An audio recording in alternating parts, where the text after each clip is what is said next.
अस्सलाम वालेकुम एवरीवन, उम्मीद करती हूँ आप खैरियत से होंगे। आज हम करेंगे अपने नेक्स्ट 10 क्वेश्चन थेरेप्यूटिक्स के, जो कि होंगे 90 to 100। तो स्टार्ट कर लेते हैं अपनी वीडियो। 91 क्वेश्चन देखेंगे। A 35 year old women with hypermobility syndrome is experiencing joint pain and instability. 35 year old खातून है, हाइपर मोबिलिटी सिंड्रोम की कंप्लेन है उनको, और वो जॉइंट पेन और इंस्टेबिलिटी को एक्सपीरियंस भी कर रही हैं। ऐसे केस में what type of exercise should be prioritised in her programme. कौन सी एक्सरसाइज को आप प्रायोरिटाइज़ करेंगे पेशेंट के अंदर जो ऐसे कंडीशन के साथ आपके पास आ रहा है।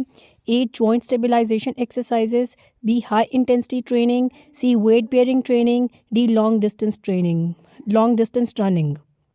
करेक्ट आंसर है आपके पास ए जॉइंट स्टेबलाइजेशन एक्सरसाइज को ही आप फोकस करेंगे, क्योंकि इंस्टेबिलिटी है पेशेंट के अंदर, और फोकस करेंगे प्रॉपर अलाइनमेंट के ऊपर। Stabilisation exercises improve joint support and reduce pain in individuals with hypermobility syndrome. Next question देखेंगे 92। A 60-year-old man with osteoporosis has been advised to strengthen his spine. 60-year-old आपके पास patient है, एक आदमी है, उसको osteoporosis है और आपने स्ट्रेंथन करनी है उसकी स्पाइन को।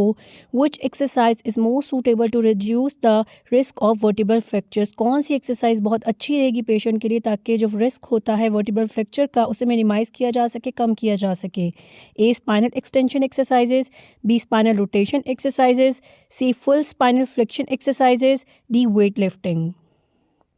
करेक्ट आंसर है आपके पास ए कि आप स्पाइनल एक्सटेंशन एक्सरसाइजेस करवाएं। Spinal extension exercise strengthen the back muscles, reducing the risk of vertebral fracture in osteoporosis patient. Option A आपका करेक्ट है। क्वेश्चन नंबर 93 देखेंगे।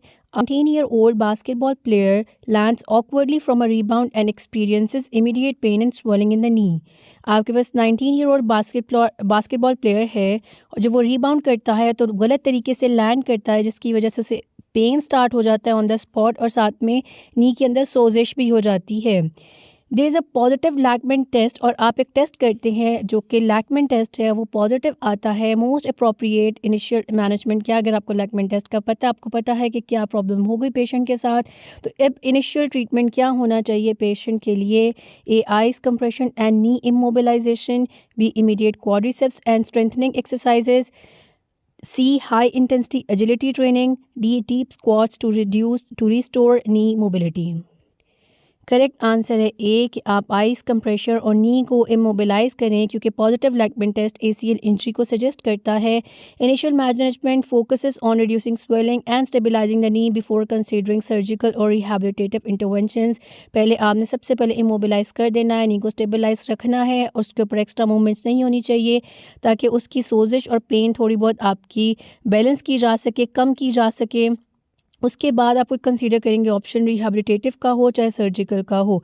इनिशियल प्रोटोकॉल में आइस कंप्रेशन और नी इमोबिलाइजेशन आ जाती है। नेक्स्ट क्वेश्चन देखेंगे 94। 40-year-old women with chronic pelvic pain is starting a physical therapy program. 40-year-old खातून है, chronic बहुत काफ़ी अरसे से पेल्विक पेन चल रहा है, अब वो फिजिकल थेरेपी प्रोग्राम लेंगी। Which exercise approach is most appropriate for her condition, कौन सी एक्सरसाइज की अप्रोच उनके लिए बेहतरीन रहेगी। A pelvic floor muscle relaxation and breathing exercises, B abdominal crunches, C heavy resistance training, D jumping. Correct answer A है pelvic floor muscle relaxation और breathing exercises करवाएं, because they help reduce pelvic floor tension, alleviating chronic pelvic pain. Option A आपका correct है इस case के अंदर। 95 question देखेंगे। A 50-year-old man with chronic low back pain is starting a core strengthening programme. 50-year-old आपके पास patient है, chronic काफ़ी अर्से से लो बैक पेन है, अब उसे कोर स्ट्रेंथनिंग प्रोग्राम स्टार्ट करवाना है।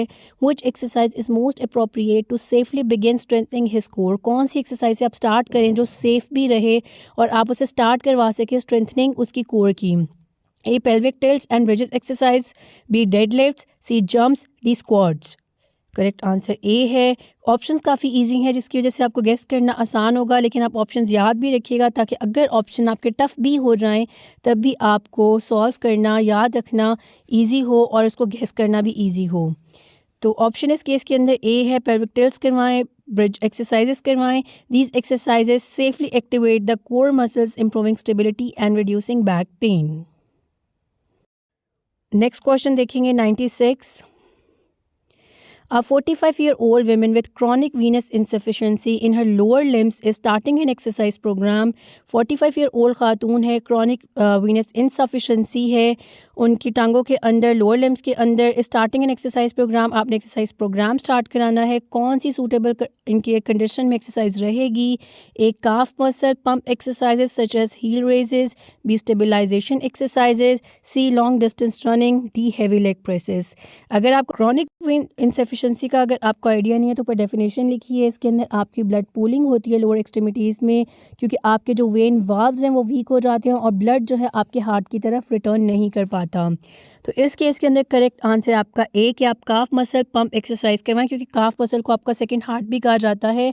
जब उसे स्ट्रेंथन करेंगे, उसकी एक्सरसाइज करवाएंगे तो ये चीज़ आपकी बेहतर हो जाएगी. These exercises help improve venous return, reducing symptoms of सीविया in lower limbs. Question number 97 देखेंगे. अ 70-year-old woman with Parkinson's disease is experiencing postural instability and frequent falls. 70-year-old खातून है और वो एक्सपीरियंस कर रही हैं पोस्टरल इंस्टेबिलिटी और पार्किंसन डिजीज़ के साथ है, और साथ में बार बार गिरने की भी उनकी हिस्ट्री है. कौन सी ऐसी एक्सरसाइज अप्रोच होगी जो उनको एड्रेस करेगी, उनके सिम्टम्स को कौन से कि जिसमें पोस्चर ठीक हो सके और फॉल्स के रिस्क के उनको बचाया जा सके? A balance training combine with large amplitude movements, B high intensity running, C heavy weight lifting, D plyometric drills.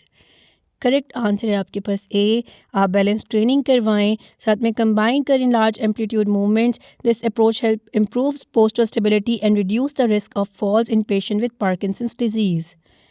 Question number 98 देखेंगे. A 65-year-old woman with kyphosis due to osteoporosis presents with upper back pain and poor posture. 65-year-old खातून है kyphosis के साथ, जो कि उन्हें osteoporosis की वजह से हुआ था. अब उन्हें अपर बैक पेन है और पुअर पोस्चर है. Which exercise is most appropriate to help improve her posture and reduce pain? A thoracic extension exercise and scapular retraction, B full spinal flexion exercise coupled with rotation, C mobilization and manipulation, D pectoralis training and heavy shoulder presses. Correct answer है A कि आप thoracic extension करवाएं और scapular retraction करवाएं, because they help correct kyphosis by strengthening the muscles that support proper spinal alignment. उससे उनका posture भी improve होगा.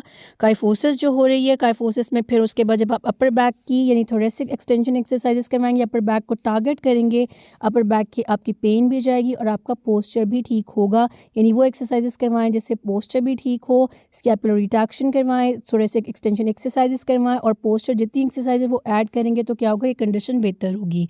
इस केस के अंदर जो आपका सूटेबल और रेलिवेंट आंसर है वो ए ही है. नेक्स्ट क्वेश्चन देखेंगे 99. A 35-year-old man recovering from a bicep tendon repair is in the early stages of rehabilitation. 35-year-old आपके पास पेशेंट है और वो बाइसेप टेंडन रिपेयर से अभी रिकवर कर रहा है. अब उसको रिहैबिलिटेशन स्टेजेस में, अर्ली रिहैबिलिटेशन स्टेजेस पे आपके पास आया है, तो आपने कौन सा उसको एक्सरसाइज देनी है? Which exercise is most appropriate during this phase two protect the healing tendon, ताकि आप हीलिंग टेंडन को प्रोटेक्ट भी कर सकें और उसके ऊपर एक्स्ट्रा एक्सर्शन करके उसे नुकसान भी ना पहुँचाएँ और उसकी जो रिपेयर में है हेल्प भी कर सकें.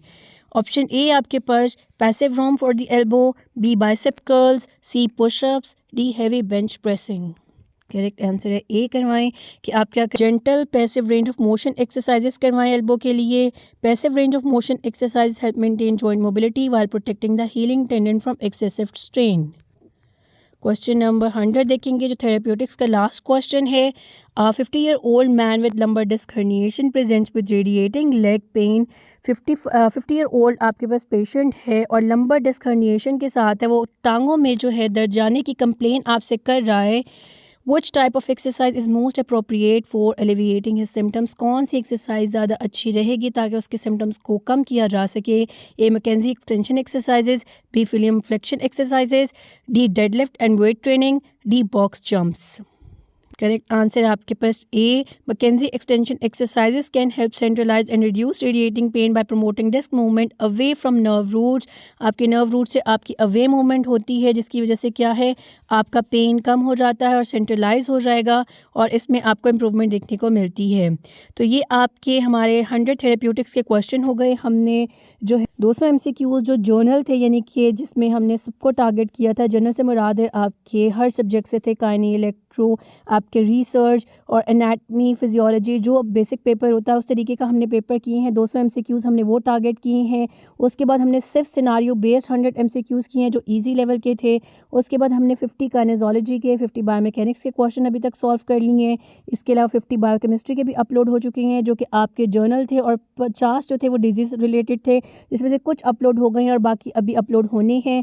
100 इलेक्ट्रोथेरेपी के MCQs अपलोड हो चुके हैं 2 पार्ट्स के अंदर, और आज हमने थेरेप्यूटिक्स के 100 MCQs कंप्लीट कर लिए हैं। उसके बाद जो नेक्स्ट 100 होंगे वो एक्सरसाइज फिजियोलॉजी के होंगे।